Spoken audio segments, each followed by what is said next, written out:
Hello everyone and welcome back to Stronghold with me, the Sprite. Oh, me, the Doctor. And me, the Bard, galloping into your lives viewership like a Mongolian horse archer, unstoppable and uncatchable. And horrifying. A Mongolian horse archer who isn't in this game. The aptly named Sir not appearing in this film. I was going to say, can I talk more about Mongolian horse or just like steppe horse archers? But they're not in this game, so we probably not ought to discuss them further. There's plenty of other things to talk about. Like that man's mustache. It's a very powerful mustache. And he sounds exactly like he should. Is he very Brian Blessed? No, he's not. That's a shame. Aru! I can't hear Giles and not think of Nixon. Yeah, that's fair. Who comes up quite a lot in that. Well, the future armor rendering of Nixon. Here we go. Is this the rats? Yeah. The Duke showed his mother favor, ensuring that she never paid I'm tax. fairly sure I once dated that guy. He looks a bit more methier than some of your exes, though. Yeah. Can I talk about the armor the rat's wearing? Yes. Right, he's about 400 years out. Yeah. Like, minimally. So, like, he's in full plate armor, which just doesn't exist in 1066. Oh, well, you're gonna hate every swordsman in this game. Yeah, even, like, his visored helmet, completely inaccurate. So the best you can hope for in 1066 is, like, a metal helmet, really, but not even, like, a full great helm, and then chainmail is what they're up to. So that's basically the pikeman unit, which we'll get to in a little bit, has that. It basically has a helmet and a breastplate, and other than that is in a kind of leatherish armor. The leather jerkin is the best fucking armor you A leather need. gherkin, you just dressed as a pickle. Yes. Pickle Rick! Oh, God. Right. So we want to be on high ground so we can fire back successfully. This is a nice... Oh, we get a keep now rather than just a Saxon hall. We'll set our granary there. That's exciting. And now let's... Oh, dairy farm. If we can get into a couple of dairy farms up here would be nice, and then they're nice and protected, because if your enemy starts slaughtering your cows, that starts being a bit of a problem. Equally, I'm going to site a woodcutter here, because there are some trees here. You may have noticed the woodcutter does physically chop down the trees, and they go. Trees will regrow given time, but once he's exhausted these ones, he will have to start ranging further afield to get more wood. It is... Like many of the resources in this game, it is a physical resource which appears on the map, and you need to deal with that. Brilliant. And I'm going to start a wall construction, but yes, now you can talk while people just know what I'm doing here. Now that you've got, like, a dairy farm, so, like, it's been noted before, my partner's actually a cow farmer, so... These cows have names. Daisy and... Oh. and Clover. You can also... spoiler alert for later on, you can also use them as weapons. I was going to say, so there are actually genuine, historical, pretty well documented instances of what I can only describe as bovine warfare. Let's see if it's like what we have in this game. So that there was I forget what he's called exactly, but I think he might be Hugo the Fat. So he's a vassal and sergeant in service to King Henry II of England. And Henry sends him to Ireland, basically, to establish a toehold in Ireland and ultimately exert a little bit of pressure on the Irish lords to bend the knee to Henry II. So this is maybe Henry II's around in the mid-1100s, so we're talking maybe like 100 years or so after 1066, so not exactly contemporaneous, but like not a million miles away either. Yeah. And what he does is he builds a stockade at the top of a cliff. So he has like a wooden palisade, much like you've got, your Doctor. There's a ditch to protect him and his men. And when he's eventually attacked, he's got a bunch of cows up there. So the cows are an excellent source of milk. He's using them for food, etc., etc. But he's attacked by a much larger force, and he realizes very quickly that his army that he's got encamped up there, it's only maybe a couple of dozen men. It's not going to be enough to overcome the much larger Irish force, which is now besieging him. So he opens his stockade, whips his cows up into a frenzy, and just unleashes about 50 cows down the hill, which batters the Irish force off the side of the cliff. And he and his archers go around and pick up the survivors. Literal bovine warfare. Excellent. The equivalent of bovine warfare in this is much worse. Do you kill them and then throw them at people? Oh yeah, you load them into catapults and fire diseased, dead cows at your enemy. It's fucking brutal. Also an absolutely valid historical tactic that was done all the time, basically. You would also fire, if the besieging army was diseased or it had plague among its ranks, you would fire the corpses of the deceased back into the... Oh, I have done an absolutely, in one of our multiplayer games that people can watch if they're interested, Me Against the Dragon, where I got a group of about 40 or 50 catapults, and loaded them all up with cows and just unleashed an entire herd of the damned, I think I called it, upon the dragon. And it is impressive and horrifying in equal measures. I bet the dragon was fucking traumatized by that. Right, basically, as probably wouldn't surprise you, I play this game like an absolute nutter. So like you live your life. So I had, I have the River of Fire, I had the League of Shadows, which was one of my other things in that game, which was an army of assassins. Assassins are also not in this game, they're only in Crusader because they're an Arabic unit as well. But they're fun because the enemy can't see them, but they can scale walls and take control of gatehouses and force them open, which is very cool. A lot of the Arab units are quite cool, but they only come in the sequel. What I'm trying to do here, you'll notice, is make a bit of a... take advantage of some natural defences here to use these cliffs. Unfortunately, this doesn't have a feature that came in the later ones, which is to tell you when your keep is fully enclosed. Yep. You have this creepy voice. Oh. What are your orders? My orders are to very quickly whip up some archers. You're a bit late, Doctor. No, we have been making some bows in the background. To be fair, that's pretty bloody fast that they found their way to you. Oh, it's mostly spearmen. Like it's spearmen. There's loads so of them. As long as we've got a wall up, we're fine. And it depends what they do. Yes, they're attacking the wall, which is fine. Basically, the AI pathing on this is quite shitty. Basically, if there is a hole, they will just walk straight to the hole and walk through. So the fact that they're not walking to a hole means there isn't... Oh, no, shit, there's a hole there. There's a hole! There's a hole! Right, lads, can you shoot on them, please? Lads. Oh, they're just killing the peasant. Come on, Lord. There we go. Oh, kill it. There he is. I mean, the Lord's pretty powerful, but he can't... Right, first off, I was going to say he can't heal. No units can heal in this. That's one of the big things with this game is... But you can't replace the Lord. No, you can't replace the game, but also no units can heal. When a unit takes damage, they have taken damage and they are like that forever. You can make them more effective in combat, but you can never heal them. But yeah, that was just a little thing. We've got this time until last battle is what we need to be ready for. So we just need a lot of bows for that. So I'm actually going to build another Fletcher to get us as ready as possible. You'll see one of the slow points with the Fletchers is having them actually physically carry the wood. So that's why I've kind of got them both close to the stockpile and...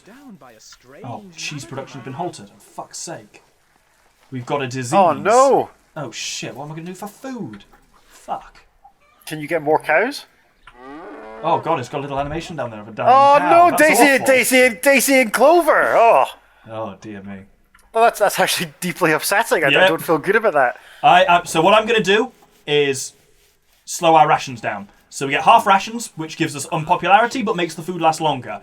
That means we are technically losing population because our net popularity is -2. I'm going to counter that by bribing the people.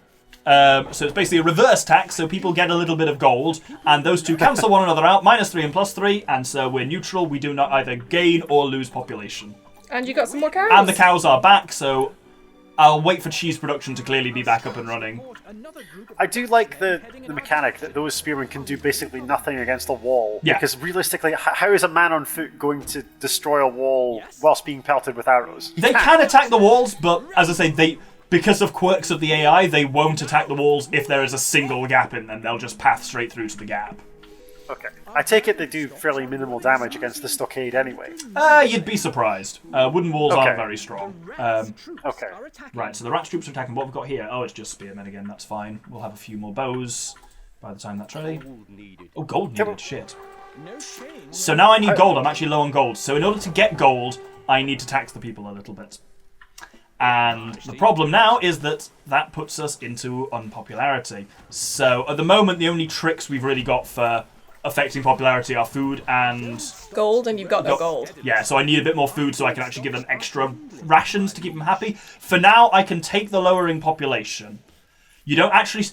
So this 95, you want that at 100. Once it's below 50, you start actually losing people. For now, it just means our rate of gain is decreasing. But at 50, our rate of gain is 0, and below 50, our rate of gain is negative. So we are actually losing people.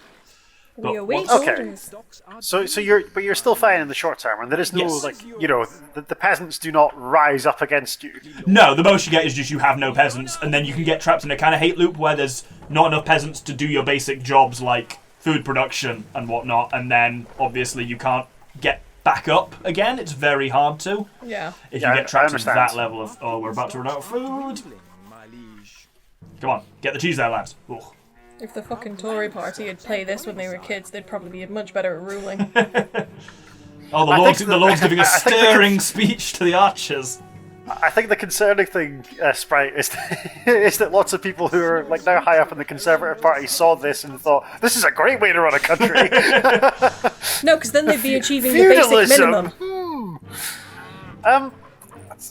I've read some people who are actually genuinely in the modern era committed to the notion of feudalism. They think this is a good system, that as long as like the Lord provides for his peasantry and the peasantry work hard, this is a good and fair way to run a country. And I'm not persuaded by it, but there are people who genuinely believe this. Yes, there are.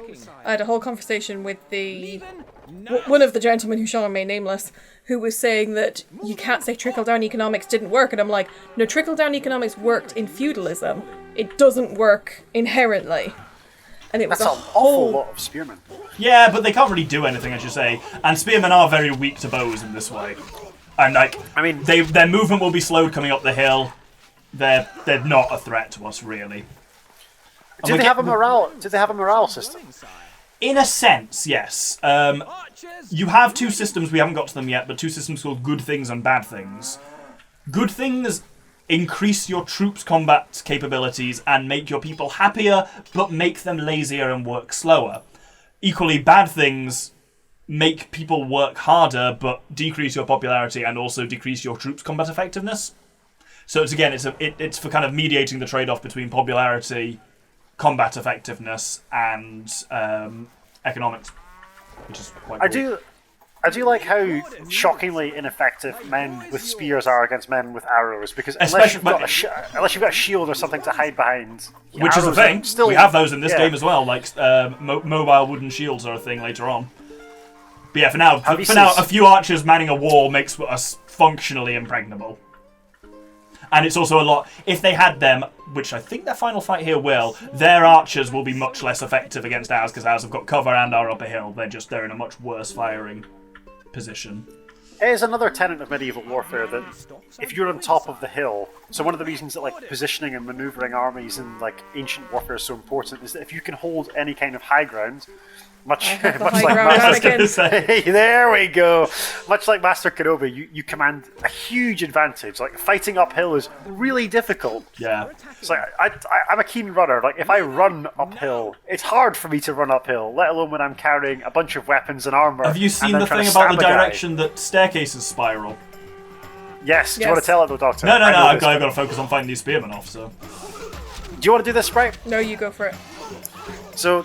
Basically, medieval spiral staircases, which I'm assuming we're going to get at some point, which I think would have come a bit later than 1066, because circular towers are very important in siege warfare for reasons we'll come on to. Circular towers are the strongest form of tower in this game, so we'll be a while before we get to them.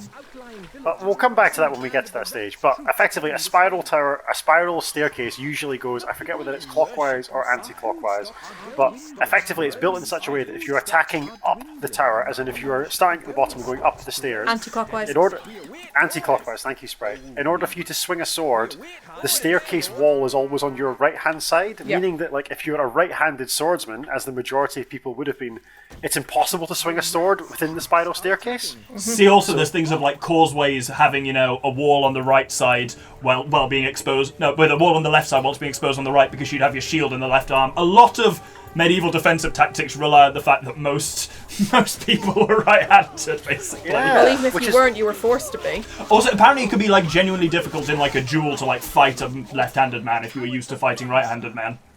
Yeah, absolutely. So there's a big thing in Game of Thrones where Jaime Lannister talks about this, but actually historically there were a bunch of mercenary companies that like would maintain a cohort of specifically left-handed swordsmen, so that you could send these guys up a spiral staircase and they'd be a significant advantage against the right-handed defenders. It's like that fantastic scene in The Princess Bride.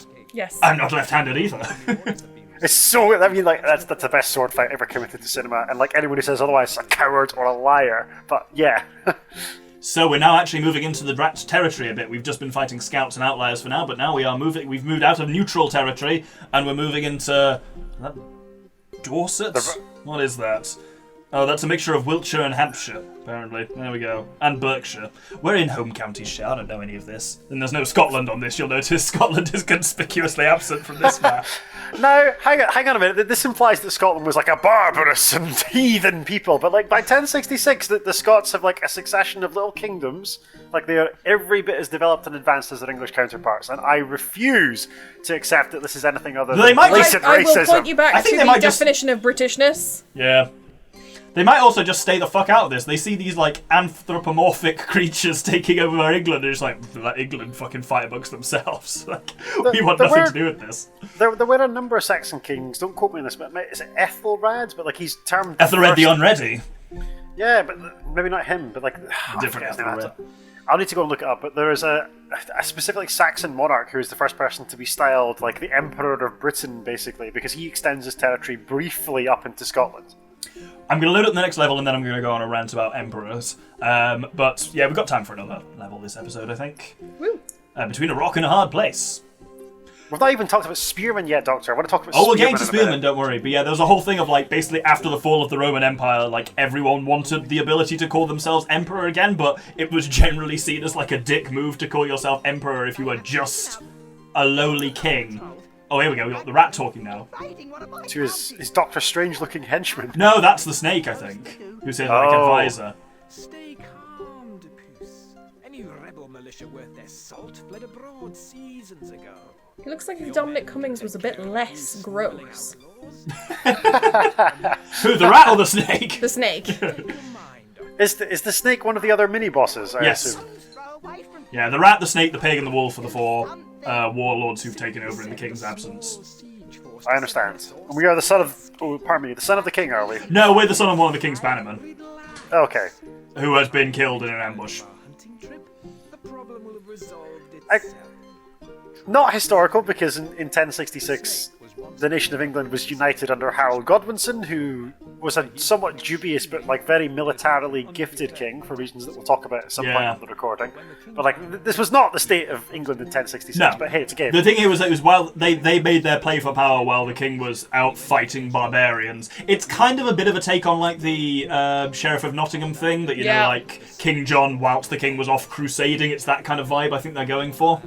Well, like, do you want to talk about Prince John Richard the Lionheart? Because I know a shit ton about Prince John Richard the Lionheart. So that is historically accurate. Yeah. So one of the reasons that like John raises taxes in England is because Richard, on his way back from crusading in the Holy Land, so Richard the Lionheart, the famous king from Robin Hood, good King Richard, when he's coming back from the Holy Land on his way back to England, he's captured by a German nobleman that he has slighted when he's on crusade. Yeah. So basically, this German nobleman makes a big contribution to the sack of, I think it's either Acre or, it might be Acre. Anyway, a city in the Holy Land, and Richard's men get so pissed off with him and want all the credit for Richard, they go around cutting this German nobleman's banners off all the towers. And on his way back to England, Richard stops off in Germany, he gets shipwrecked, and the henchmen of this German noble hear that Richard is shipwrecked and capture him.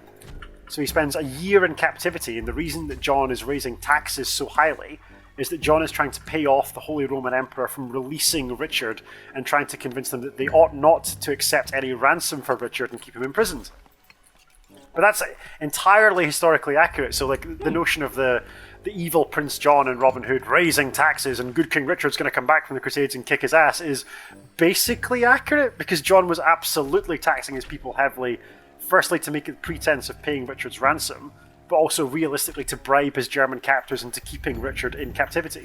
That also comes up a little bit later in this where we'll have a thing about a king's ransom. Is also a plot point in this.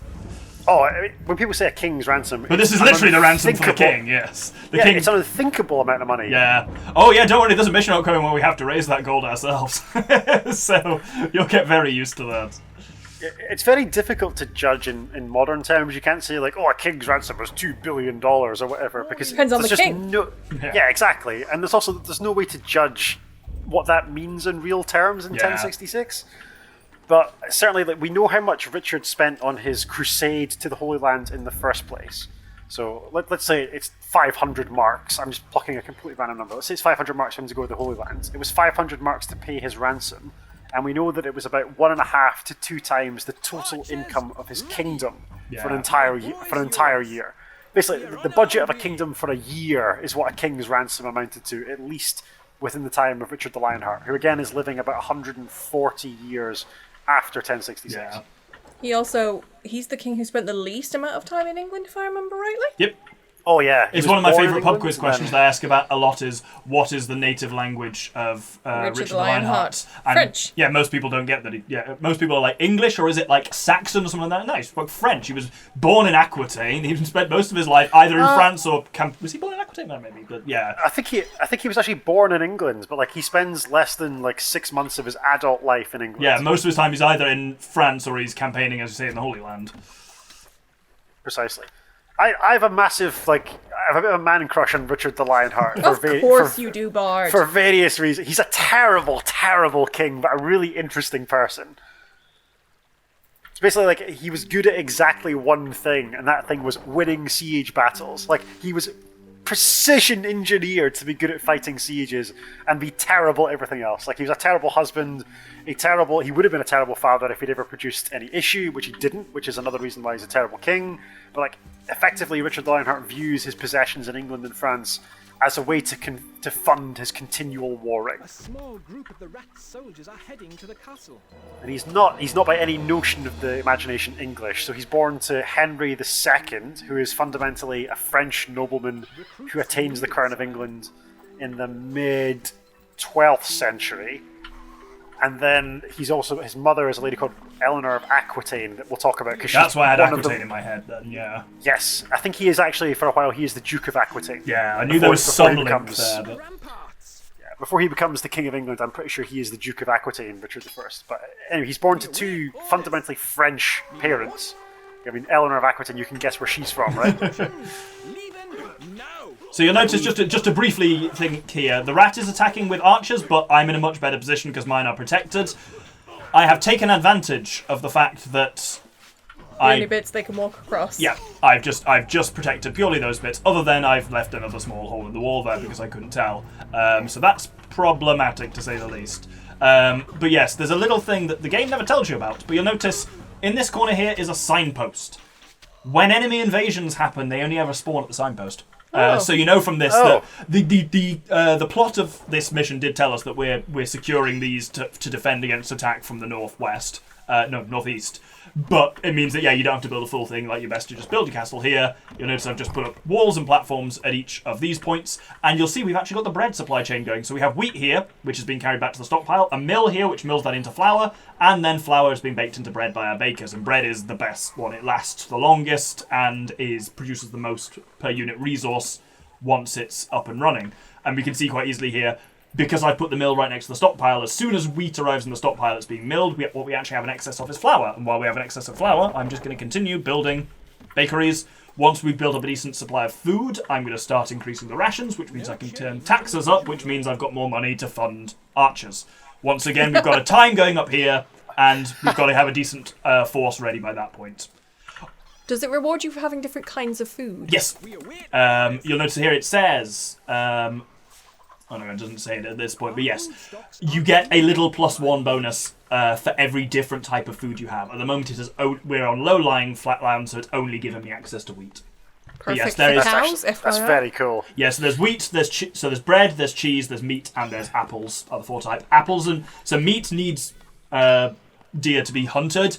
Apples produce quite quickly, but aren't particularly nourishing. Cheese lasts a bit longer, but as you've seen, can be a bit slower. And then bakery is the slowest one to both get going, but it's the one they consume. Apples are the one that keeps your poo flowing. That too, yes. That's because apples are made of a certain type of fibre that binds with water. Makes sense. Something like that. Just it's the only fibre you're going to get in that diet. Yeah. Yeah, I don't go sorry, I don't know way too much about this because I used to do very long runs when I was training for my marathon. Hey, by the way, guys, I ran a marathon. I didn't know, Bart. Tell me about it.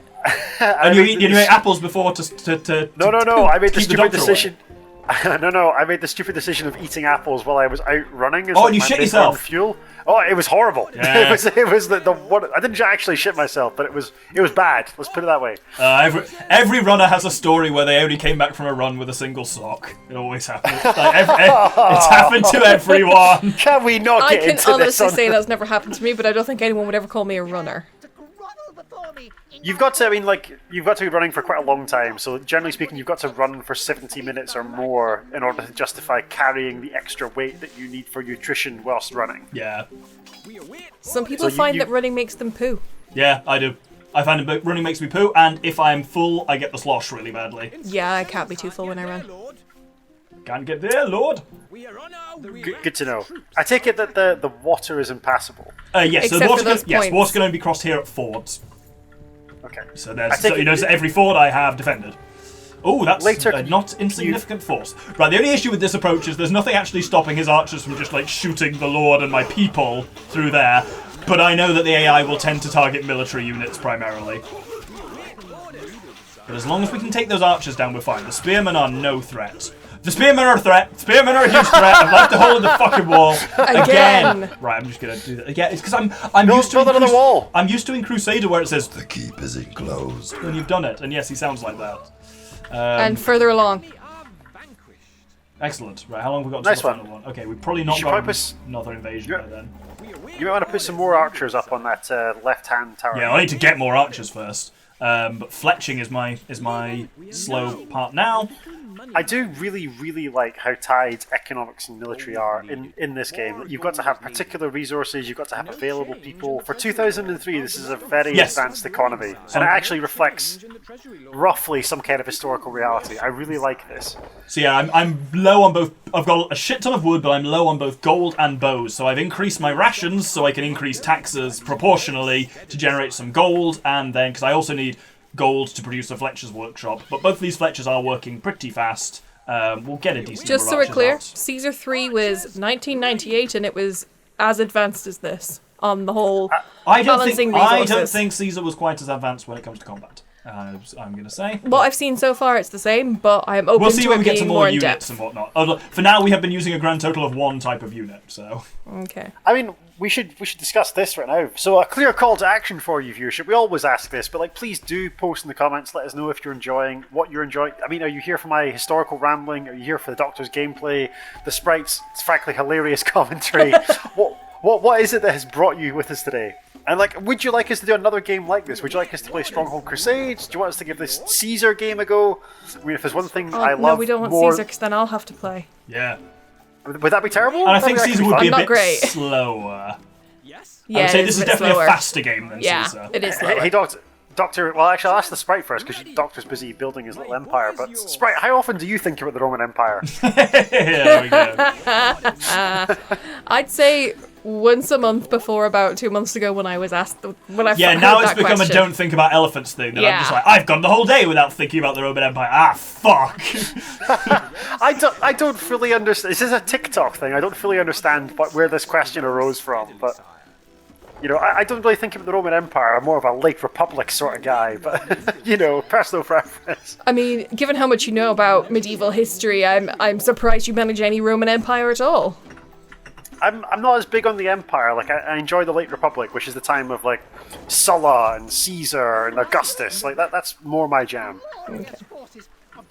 But yes, I think that the obsession with the Roman Empire is a obsession with a time when men were really men and they also got to bugger men, but we don't talk about that even though, there's a whole load of repressedness around I've got a theory masculinity. that I think every period of time throughout history has always longed for a simpler time when men were real men and stuff like Yeah. that. I think that is a fundamental aspect of human history. But I think think we're also- particularly bad at it just now. Yeah, There's a I'm not re- necessarily... Well, maybe if we're in a bit of a wane period. And yeah. 200 years ago, there were dandies. Dandies was such a big thing. Yeah. But you don't have that now. I'm going to extend that out a bit. Yeah, hipsters are kind of the modern dandy. Kind of. Oh shit, he's got a catapult!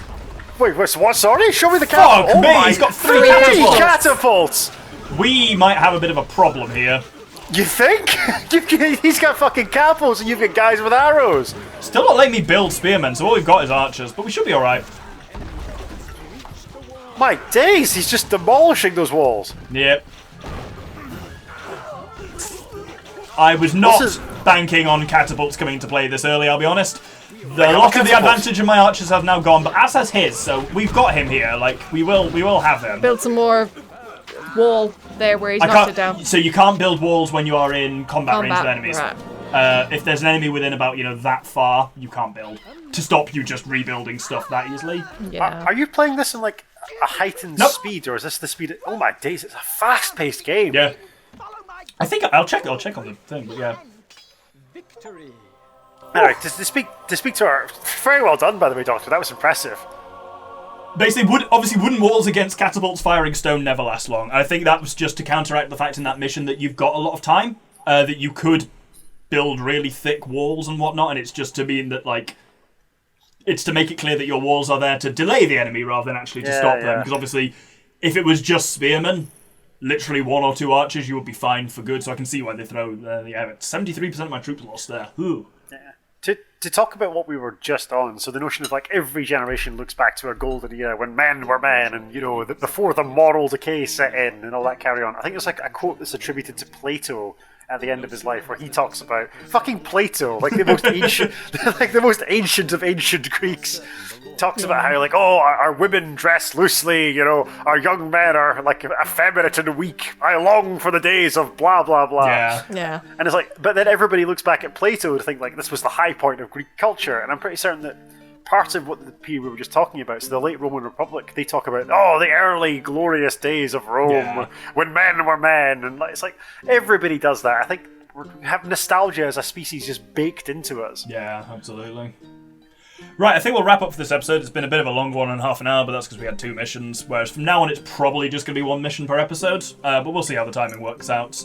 But thank you for watching. I've been the Doctor. I've been the Sprite. And I have been the Bard. Next Take episode, care of your... we're moving into Act 2, and we're going to be starting to fully counterattack now against the rat and try and drive him out of... What is that? Home counties nonsense. Home counties nonsense is enough, Doctor. Yeah, basically. I know the next one is Kent. Is this Sussex? That could be Sussex. No, Sussex is that neutral one underneath Kent, I'd say, kind of. This is a bit of like a bit of Hampshire, a bit of Surrey, a bit of Buckinghamshire. It's kind of a bit all over the place, yeah. Ah, yes. Beyond our borders. You must never go there. Yes. Yeah, and of course we're turning it blue. But there we go. Hope you'll join us next time. Thank you very much, and good day. Good day.